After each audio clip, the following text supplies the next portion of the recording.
Hello student, how are you? All will be good, all will be fine. That's great. This is VK Mathur, mathematics teacher guys. MCQ part 2 आ गया हमारा 3D का। Part 1 आपने किया होगा, मुझे उम्मीद है आपसे, और आपको अच्छा भी लगा होगा। तो आगे बढ़ने से पहले अगर आपने चैनल सब्सक्राइब नहीं किया तो प्लीज सब्सक्राइब द चैनल और वीडियो को दोस्तों के साथ शेयर करना ना भूलें। तो स्टार्ट करते हैं। कॉन्सेप्ट साथ साथ बनाते रहना, क्वेश्चन को समझते रहना, ठीक है। चलिए, बढ़िया बढ़िया क्वेश्चन आपके लिए। न्यूमेरिकल आपकी स्क्रीन पर आ गया, ठीक है। ध्यान से देखिए और जरा आइडिया लगाइए इसने क्या कहा है। इस क्वेश्चन ने कहा है कि डिस्टेंस बताओ अल्फा बीटा गामा की वाई एक्सिस से। अच्छा, मतलब कोई पॉइंट है, अल्फा है, बीटा है, गामा है, और ये कोई वाई एक्सिस है। सपोज करो मैंने ऐसे बोला वाई एक्सिस, तो यहां से यहां तक की डिस्टेंस बतानी है। ये कोई बी पॉइंट है सपोज करो। तो आप खुद सोचो, वाई एक्सिस के ऊपर एक्स कोऑर्डिनेट तो जीरो होता है ऑफ कोर्स, और जेड कोऑर्डिनेट भी जीरो होगा, है ना। तो यानी y एक्सिस पर x कोऑर्डिनेट जीरो होगा, z भी होगा जीरो, तो बचेगा क्या, y, और y कोऑर्डिनेट जो है वही रहेगा, ठीक है। जैसे देखो, ये मान लीजिए ग्राफ है आपका, ठीक है। 2D की मैं बता रहा हूं मैं आपको। 2D में अगर मैं बोलता हूं कोई पॉइंट है 2,3, तो अगर मैं इसको देखूं कि y, ये सपोज करो 2 है और ये वैल्यू सपोज करो 3 है, तो y एक्सिस पर देखो, ये y एक्सिस है, y एक्सिस के ऊपर ये पॉइंट क्या माना जाएगा, ये पॉइंट माना जाएगा 0,3, क्योंकि x कोऑर्डिनेट जीरो हो जाता है y एक्सिस के ऊपर। भाई किसी भी एक्सिस पर उसी का पॉइंट जिंदा होता है, बाकी सब डेड माने जाते हैं। तो इसलिए ये वाला 2 जीरो हो जाएगा, लेकिन 3 वही रहेगा। तो ये 2D की हेल्प से मैंने आपको बताया है। तो यही वाला कॉन्सेप्ट, यही वाला लॉजिक आप यहां लगा दीजिए। पॉइंट आपको अल्फा बीटा गामा दिया हुआ है, इसकी डिस्टेंस बतानी है हमें वाई एक्सिस से, तो इस पर वाई कोऑर्डिनेट जिंदा रहेगा, बाकी सब जीरो। अब लगा दो अपना फेवरेट फॉर्मूला, वही जो 10th क्लास में याद था आपको, डिस्टेंस फॉर्मूला याद है। x2 माइनस x1 का square plus y2 minus y1 का square plus z2 minus z1 का स्क्वायर। वैल्यू डालो और आंसर निकालो। बोलो, अल्फा में से ये गया तो अल्फा का स्क्वायर ही रहेगा, बीटा में से बीटा गया 0, गामा में से ये गया गामा का स्क्वायर रहेगा। तो देखो ऐसा मेरा कुछ आंसर है। तो बताओ जरा आंसर कौन सा है, correct, D is the correct answer, ठीक है। तो लॉजिक बनेगा और आप अच्छा करोगे, मुझे पूरी उम्मीद है। आगे बढ़ते हैं जी, क्वेश्चन नंबर 27। अरे वाह, क्या क्वेश्चन है, जरा देखते हैं। इसने कहा direction cosine of line are के। अरे वाह, डीसी तो एलएमएन मैंने सुना था, इसने तो के बोल दिया।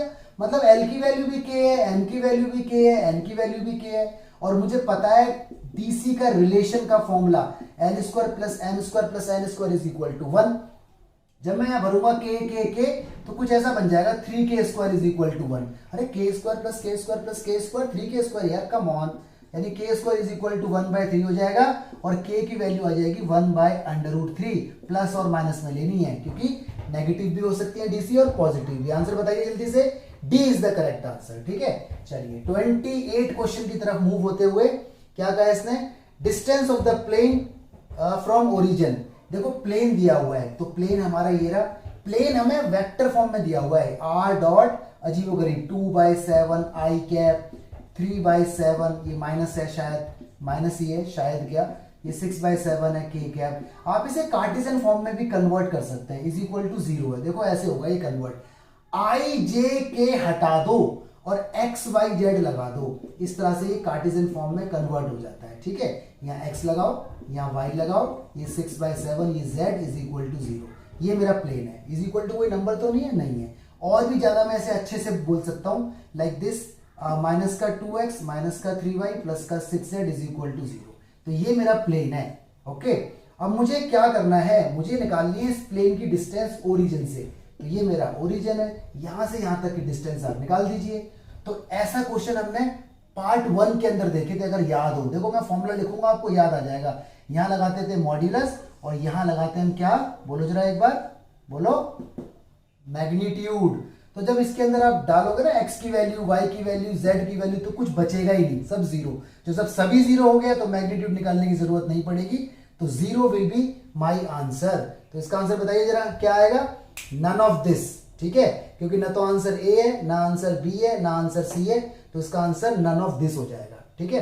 क्वेश्चन इंपॉर्टेंट था, समझने वाला था, और नन ऑफ दिस आंसर भी आ गया। लो, अदरवाइज नन ऑफ दिस हमारा आता नहीं है ना, तो नन ऑफ दिस भी हमारा आंसर आ सकता है। चलिए जी आगे बढ़ते हैं क्वेश्चन नंबर 29 पर। क्या कहता है क्वेश्चन नंबर 29, बढ़ो। कह रहा है sine of the angle between straight line. Line दी हुई है x-2/3, y-3/4 और z-4/5, और प्लेन दिया हुआ है हमें 2x माइनस का 3y है 2y है प्लस का z इज इक्वल टू 5। ये लाइन है और ये प्लेन है, एंगल पूछा है वो भी साइन थीटा का। तो भाई साहब एक फॉर्मूला होता है angle between line and plane, उसमें आता ही साइन थीटा है। जैसे देखो ये प्लेन है ना, और देखो ये लाइन है, तो ये देखो ये जो एंगल बन रहा है ना, ये एंगल ये लाइन और प्लेन के बीच का एंगल है ये। तो इसका फॉर्मूला होता है sine theta is equal to B dot N upon B magnitude और एन मैग्नीट्यूड, और ये पूरा मॉड्यूलस में, नेगेटिव आए तो पॉजिटिव कंसीडर करना है। अब सवाल उठता है सर ये बी कहां से लाऊं, एन कहां से लाऊं, फॉर्मूला याद रखना। लेकिन देखो बी मिलेगा लाइन से, लाइन की डी आर को बी वेक्टर कहते हैं जो नीचे लिखी होती है। तो बताओ जरा बी वेक्टर कितना है, वो है 3i प्लस का 4j और प्लस का 5k। बताओ जरा इसके अंदर एन वेक्टर क्या है बेटा, एन नॉर्मल वेक्टर, प्लेन से निकलता है normal vector, X Y Z हटा दो और आई जे के लगा दो, ये देखो बन गया। अब इन सबको इसके अंदर डालो और आंसर निकालो, और जल्दी से कमेंट बॉक्स के अंदर लिख के बताओ कि आपका आंसर क्या आया है, ठीक है, फटाक से जल्दी से। और ये फॉर्मूला भी याद रखना, angle between line and plane. Okay, question number देखिए जी 30, अगेन इंपॉर्टेंट क्वेश्चन। प्लेन हमें दिया हुआ है, प्लेन कितना है 2x है माइनस का 3y है प्लस का 6z है माइनस का 11 इज इक्वल टू 0। तो इसका नॉर्मल वेक्टर अगर मैं निकालूंगा तो कुछ ऐसा आएगा 2i माइनस का 3j प्लस का 6k, ठीक है ना। एक्स वाई जेड हटा के आई जे के लगा देते हैं, ये तो निकल गया नॉर्मल वेक्टर। इसने कहा ये जो प्लेन है ना, एंगल बना रहा है साइन इनवर्स अल्फा, ठीक है, विद एक्स एक्सिस। अच्छा, एक्स एक्सिस के साथ बना रहा है, तो देखो एक्स एक्सिस के साथ अगर हो ना और कोई ना हो तो उसे नॉर्मल आई कैप बोल देंगे हम लोग, नॉर्मल आई कैप। अगर बोलता ना वाई एक्सिस तो उसे जे कैप बोलते हैं, अगर जेड एक्सिस बोलता तो उसे के कैप बोलते हैं, मालूम है ना। ये इस तरह से ये वाई, ये एक्स एक्सिस है, इसे आई कैप से रिप्रेजेंट किया जाता है यूनिट वेक्टर, ये जे कैप और ये जेड कैप। तो इसने कुछ भी नहीं बोला, इसने खाली बोला एक्स एक्सिस, तो आप सिर्फ आई कैप को ले लो, यूनिट वेक्टर को ले लो, ठीक है। वैसे तो ये कुछ भी हो सकता है, लेकिन कुछ भी लोगे ना अगर आई के साथ 2, 4, 9, 7, 8, 20, आंसर हमेशा सेम आएगा क्योंकि कैंसिल आउट हो जाता है।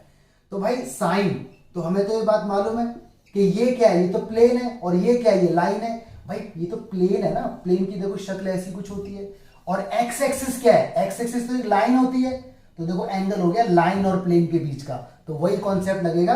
साइन थीटा का formula B dot N upon B magnitude और एन मैग्नीट्यूड। तो एक सवाल आपने आखिरकार मुझसे करवा ही लिया, चलो कोई बात नहीं, पूरा बता देता हूं मैं इसको। तो गाइज ये आगे इसको सॉल्व कीजिए। अच्छा, इसकी जो वैल्यू है ना, इसकी जो वैल्यू है वो मुझे इसने दी हुई है, क्या दी हुई है, इसने मुझे दी हुई है साइन इनवर्स अल्फा, लिखा हुआ है देखो इसने साइन इनवर्स अल्फा, मतलब ये अपने आप में ऐसे है, साइन अल्फा है ये। इसे मैं साइन इनवर्स तो नहीं बोलूंगा बट साइन अल्फा बोलूंगा, क्योंकि जब ये साइन यहां से इधर जाएगा ना तो ऑटोमेटिक साइन इनवर्स अल्फा हो जाएगा, मतलब ये वैल्यू अल्फा की है, एंगल की वैल्यू है। देखो ऐसे कुछ होगा, sine alpha is equal to, ठीक है जी, बी डॉट एन, बी मेरा ये है और एन मेरा ये है, इन दोनों की डॉट करो, आई की आई में होगी तो 2 आएगा, आई की जे में होगी तो 0, आई की के में होगी 0, डॉट करना तो आपको आना चाहिए ना, इस तरह से। और नीचे क्या आएगा, मैग्नीट्यूड, एन का मैग्नीट्यूड अंडर रूट में आई के साथ वाले का स्क्वायर, जे के साथ वाले का, के साथ वाले का, और इसका मैग्नीट्यूड, आई का मैग्नीट्यूड तो 1 ही होता है। आगे हम देख रहे हैं इसको, sine alpha is equal to कितना आ गया, 2/7 आ गया, सॉल्व करेंगे तो 49 का रूट 7, यानी अल्फा इज इक्वल टू अगर मैं बोलूं तो साइन इनवर्स 2/7। तो देखो ये हमारा आंसर है, और इसने हमसे कहा है कि साइन इनवर्स अल्फा ऐसा। तो बताओ जरा, अल्फा कंपेयर होगा तो अल्फा की वैल्यू क्या आ जाएगी, 2/7। तो 2/7 इज योर आंसर, ठीक है।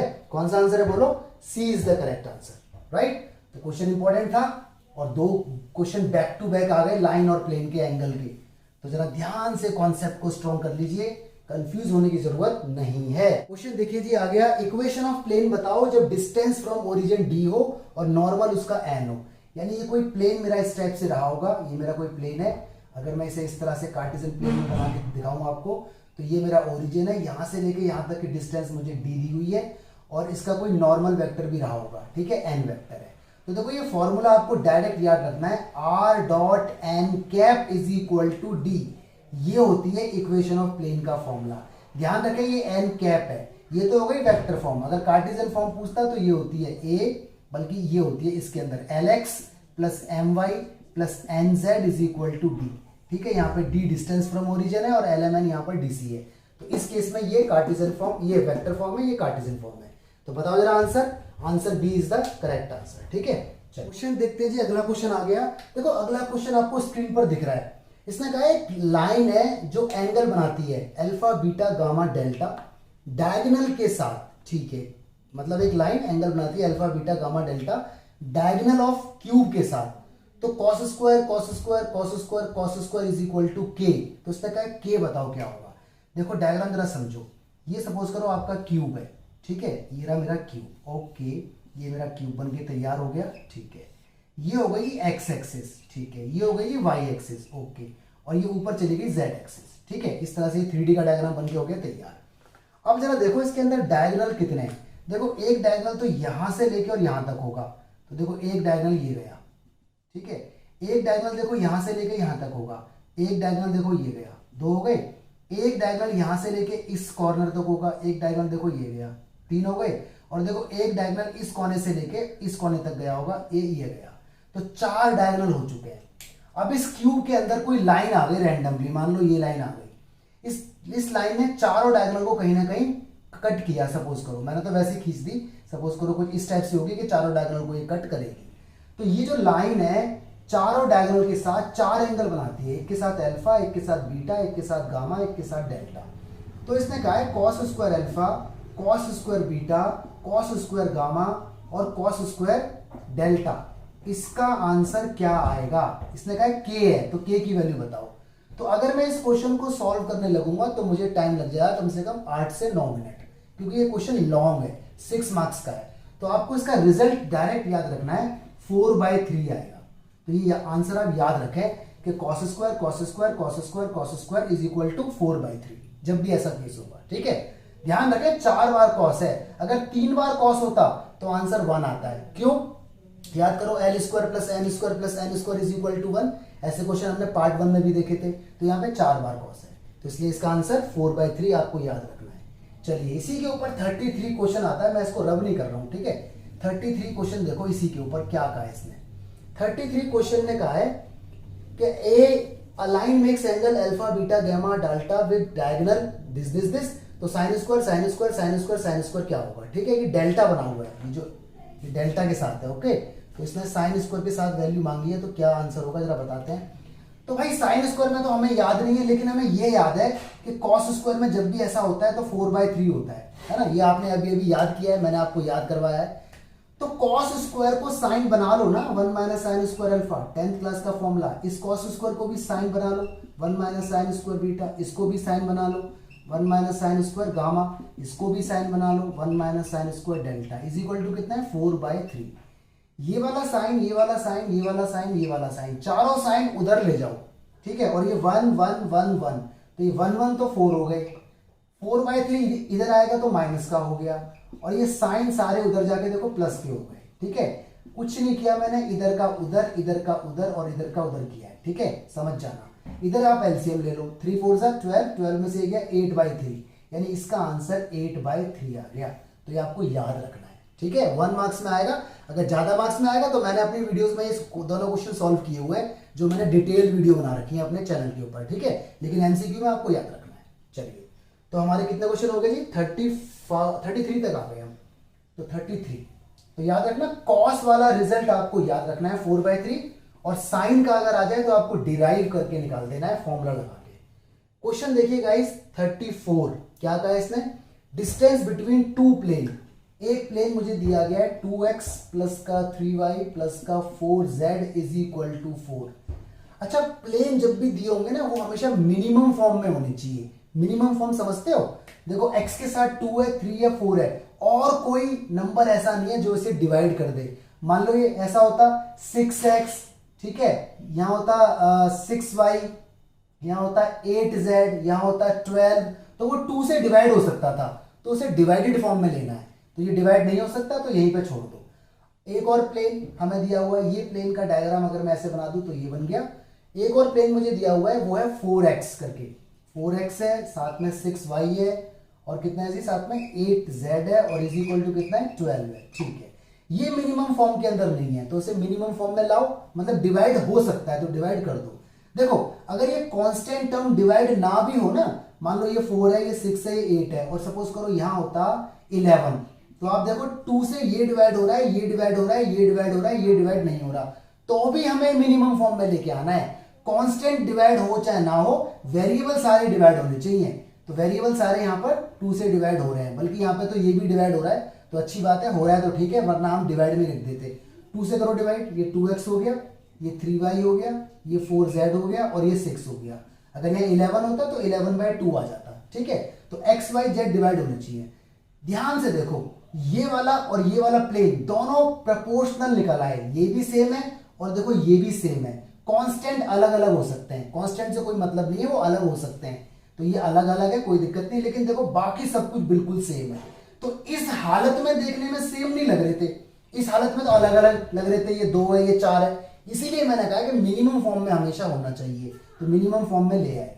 तो यानी ये कोई प्लेन मेरा इस टाइप से है, इसके बीच की डिस्टेंस ये रही, ये डिस्टेंस मुझे निकालनी है। तो एक नया फॉर्मूला आपके सामने आएगा, इस फॉर्मूले को जरा लिख लेना आप लोग, ठीक है।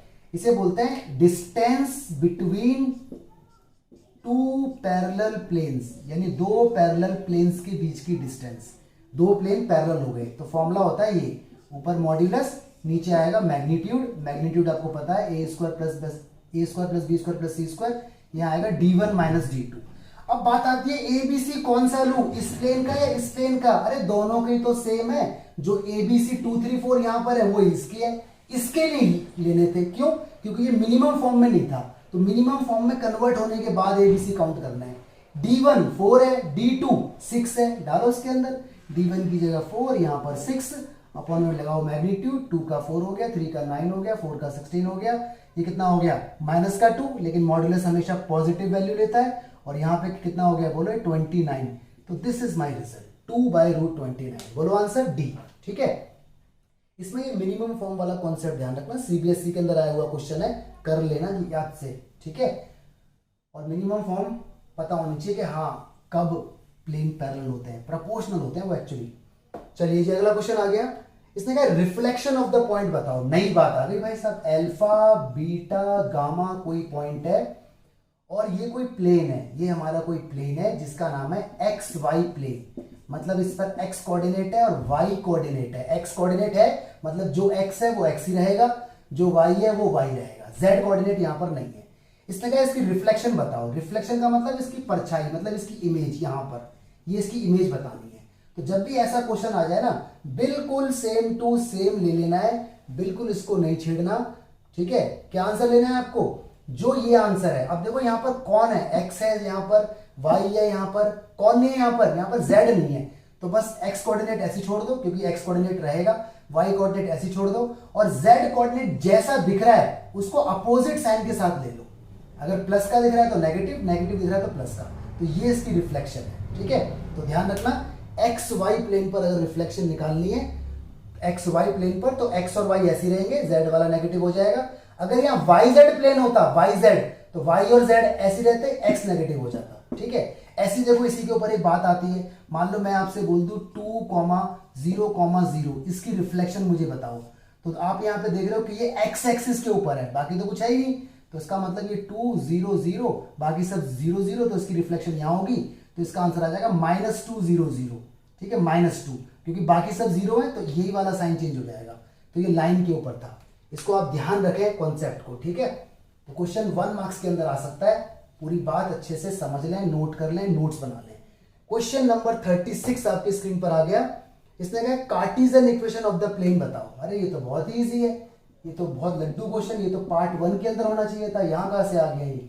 चलो आ गया तो देख लेते हैं। देखो ये हमारा vector form of the plane है। कार्टेशियन के लिए कुछ नहीं करना, आई जे के हटा के एक्स वाई जेड चिपका दो, बस बन गया। देखो ये आंसर है। लॉजिक इसके पीछे ये होता है, R vector X I plus Y J plus Z K, ये आर वेक्टर होता है एक्चुअली। जब मैं ये आर वेक्टर यहां पे रखूंगा ना, तो इसकी डॉट होगी, तो जब डॉट होगी तो आई की आई में होगी, जे की जे में होगी, के की के में होगी, तो आंसर यही आ जाएगा, ठीक है। तो बहुत सिंपल है, आई जे के हटाओ, एक्स वाई जेड लगाओ और कार्टेशियन फॉर्म पाओ, ठीक है गाइस। 36 क्वेश्चन हमारे हो गए, हम आ गए क्वेश्चन नंबर 37 पर। चलिए 37, अब तो क्वेश्चन इजी है, मेन क्वेश्चन हमारे वैसे हो चुके हैं। लेकिन फिर भी एग्जाम में आते हैं। इसने कहा हाँ ये क्वेश्चन इंपॉर्टेंट है, intercept made by the plane, plane मुझे दिया हुआ है 2x माइनस का 3y प्लस का 5z और प्लस का 4 है, बिल्कुल प्लस का 4 इज इक्वल टू 0। ये कोई प्लेन है और इसने कहा ये इंटरसेप्ट बना रहा है कोऑर्डिनेट एक्सिस के साथ। मतलब आपको पता ना ये 3D, ये हमारा 3D स्पेस है। मतलब कोई प्लेन इस टाइप से हमारा कोई प्लेन है जो तीनों को कट करता हुआ जा रहा है। तो इसने यहाँ कट किया, यहाँ कट किया, यहाँ कट किया। देखो एक्चुअल डायग्राम वैसे ऐसे बनता है इसका, ये ऐसे करके एक्चुअल डायग्राम इसका ऐसे करके बनता है, ऐसे करके, ठीक है। लेकिन ये बच्चों को ना समझ नहीं आ पाता ये वाला डायग्राम, तो ऐसे करके बना के दिखाना पड़ता है, क्योंकि 3D में एक्चुअल शेप थोड़ी मैं आपको दिखा सकता हूँ बना के, ठीक है। तो इसने कहा कोई प्लेन है, कोई सरफेस है, ये एक्स वाई जेड एक्सिस को कहाँ कहाँ कट कर रहा है। इंटरसेप्ट का मतलब कट कर रहा है। तो देखो इंटरसेप्ट फॉर्म ये होती है प्लेन की, X upon A plus Y upon B plus Z upon C is equal to 1। तो ऐसी फॉर्म में इसे कन्वर्ट कर दो, तो 2x minus 3y plus 5z, 4 उधर गया माइनस का हो गया, डिवाइड करो -4 से। क्यों डिवाइड करो? क्योंकि मुझे इधर 1 चाहिए, तो डिवाइडिंग बाय माइनस का 4। चलो जी -4 से करते हैं डिवाइड, तो ये आएगा 2x अपॉन माइनस का 4, ये आएगा माइनस का 3y अपॉन माइनस का 4, ये आएगा 5z अपॉन माइनस का 4 और ये आएगा माइनस का 4 अपॉन माइनस का 4। 2 से 2 हो गया कट, x की वैल्यू माइनस का 2 हो गई, माइनस से माइनस कट, y की वैल्यू 4/3 हो गई। एक्चुअली y को ना अकेला बनाना पड़ता है, ये जो 3 है ना y के साथ भी होना चाहिए, तो मैं इसको उसके नीचे ले आया। बात देखो वही है, घूम के फिर भी मतलब वही पहुंच रहा है, बट लिखने को ऐसा लिखना है X Y Z coefficient free, जो भी हो डिवाइड में हो। कोफिशिएंट तो है लेकिन डिवाइड में लिखना है। यहाँ ये हो गया z अपॉन माइनस का 4 अपॉन 5, यहाँ हो गया 1। ये पूरा का पूरा एक्सप्रेशन ऐसा बन चुका है। ऐसा बन गया तो आप लिख दीजिए, a यहाँ पर माइनस का 2 है, b यहाँ पर 4/3 है और c यहाँ पर माइनस का 4/5 है। तो आंसर बताइए कहाँ मैच हो रहा है? ठीक है, माइनस का 2, माइनस का 4/3 और माइनस का 4/5 बिल्कुल सही है। B is the correct answer. तो इस तरह से हम इंटरसेप्ट निकाल सकते हैं, एक्स इंटरसेप्ट, वाई इंटरसेप्ट और जेड इंटरसेप्ट। तो ध्यान रखना ये क्वेश्चन एग्जाम में आ चुका है सीबीएसई के अंदर। ऐसे क्वेश्चन आते हैं जहां कॉन्सेप्ट भी पूछ लेता है और न्यूमेरिकल भी पूछ लेता है। क्वेश्चन नंबर 38 तो बहुत ही ज्यादा इजी क्वेश्चन है। 38 देखो क्या कह रहा है, इसने हमें इक्वेशन दे दी x माइनस 5/3, ठीक है जी। साथ में कितना है y प्लस 4/7, वेरी गुड। आगे कितना है z माइनस 6/2, ठीक है। और इसने कहा वेक्टर फॉर्म बताओ। तो देखो वेक्टर फॉर्म होती है ये r is equal to a plus lambda B. Line की इक्वेशन है ये लाइन की कार्टेशियन फॉर्म है, ये वेक्टर फॉर्म है। a के r तो r रहने देते हैं, a होता है ये पासिंग पॉइंट 5, 4 और 6। बट समझने वाली बात है, माइनस का 5 है तो प्लस का लेना है, प्लस का 4 है तो माइनस का लेना है, ठीक है। माइनस का 6 है तो प्लस का लेना है, ये बड़ी इंपॉर्टेंट बात है। लैम्डा, यहाँ पे लैम्डा लिखो, म्यू लिखो, के लिखो, कोई भी कांस्टेंट कोई दिक्कत नहीं। बी कौन होते हैं? जो कांस्टेंट नीचे लिखे होते हैं, तो वो कितना है 3i प्लस का 7j प्लस का 2k, ये मेरा आंसर है, ठीक है। अब बात आती है सर ये आपने क्यों किया, माइनस का है तो प्लस का क्यों लिया? क्योंकि देखो इस स्टैंडर्ड फॉर्म ये होती है x minus x1, y minus y1, z minus z1 upon a b c, ये कार्टेशियन फॉर्म होती है। यानी यहाँ माइनस होना चाहिए और यहाँ पे क्या है माइनस का 5, तो इसका मतलब x1 की वैल्यू पॉजिटिव रही होगी, है ना। मैंने यहाँ प्लस का 5 रखा होगा, जब भी तो ये x माइनस 5 है, मतलब अपनी कंडीशन इसने प्रिजर्व कर रखी है, अपने आप को सेव कर रखा है। यहाँ देखो y प्लस 4 है, लेकिन इक्वेशन में माइनस होना चाहिए, तो इसका मतलब ये 4 माइनस का रहा होगा, जब भी तो यहाँ प्लस बना, तो इसलिए ऊपर नेगेटिव है तो पॉजिटिव लेते हैं। ये पासिंग पॉइंट होता है, इसे वेक्टर कहा जाता है। हो गया जी, आगे बढ़ते हैं। क्वेश्चन नंबर 39, बढ़ो जी 39 की तरफ। क्या कहता है, बस होने वाला है, ज्यादा देर नहीं। इसने कहा foot of the perpendicular drawn from the origin to the plane. अच्छा, कोई प्लेन है, देखो ये प्लेन है मेरे पास, ठीक है। ये ओरिजिन है मेरे पास 0 0 0, यहां से कोई परपेंडिकुलर ड्रॉ हुआ, ये इसका फुट है जो प्लेन के ऊपर टच कर रहा है। इस पॉइंट को मैं क्या बोलूंगा क्या, मुझे दिया हुआ है 5 है, माइनस का 3 है, माइनस का 2 है। प्लेन है तो प्लेन के अगेंस्ट एक नॉर्मल भी होता है, इसे हम एन वेक्टर कहते हैं, ठीक है। तो इसने हमसे इक्वेशन ऑफ प्लेन पूछी है। तो देखो भाई प्लेन का फॉर्मूला इसने कार्टेशियन में दिया हुआ है, तो कार्टेशियन में लिखो a x minus x1 plus b y minus y1 plus c z minus z1 is equal to 0। वैसे वेक्टर फॉर्म ये होती है r माइनस a, ठीक है, dot n is equal to 0, ये वेक्टर फॉर्म है। तो a b c ये तो नॉर्मल वेक्टर के कंपोनेंट होते हैं, अब नॉर्मल वेक्टर तो यहाँ पे है ही नहीं। तो देखो यहाँ पे भाई नॉर्मल वेक्टर इस तरह से भाग रहा है इधर, तो ये हो गया इसका x1 y1, ये हो गया इसका x2 y2, या किसी को भी कुछ भी बोल दो। तो देखो नॉर्मल वेक्टर आप ऐसे करके यहां से निकाल सकते हो। आपको मालूम है ना कि ये नॉर्मल वेक्टर इसके पैरेलल है, यानी जो जितना ये होगा उतनी डायरेक्शन इसकी भी होगी। भाई जब भी दो वेक्टर पैरेलल हो जाते हैं, जब भी दो वेक्टर पैरेलल हो जाते हैं तो वो इक्वल हो जाते हैं या प्रोपोर्शनल हो जाते हैं, तो इसलिए नॉर्मल वेक्टर इसी से निकाला जाएगा। तो बताओ जरा, इसे 0 - 5 बोलो या 5 - 0 बोलो, बात एक ही है।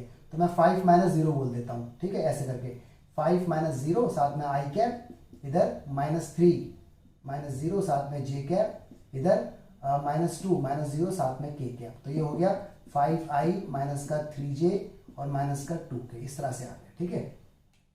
चलिए जी अब इसके अंदर भर दीजिए। ए क्या है? ए नॉर्मल वेक्टर की डायरेक्शन, तो ये 5 है, माइनस का 3 है, माइनस का 2 है, भर दो।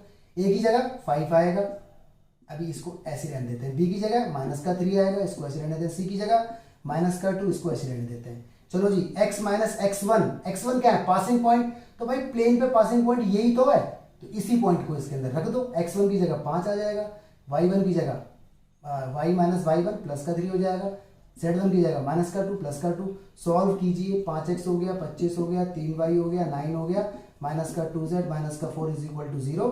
आंसर आ गया 5x minus 3y minus 2z। इन्हें कर लो आप सॉल्व, ठीक है।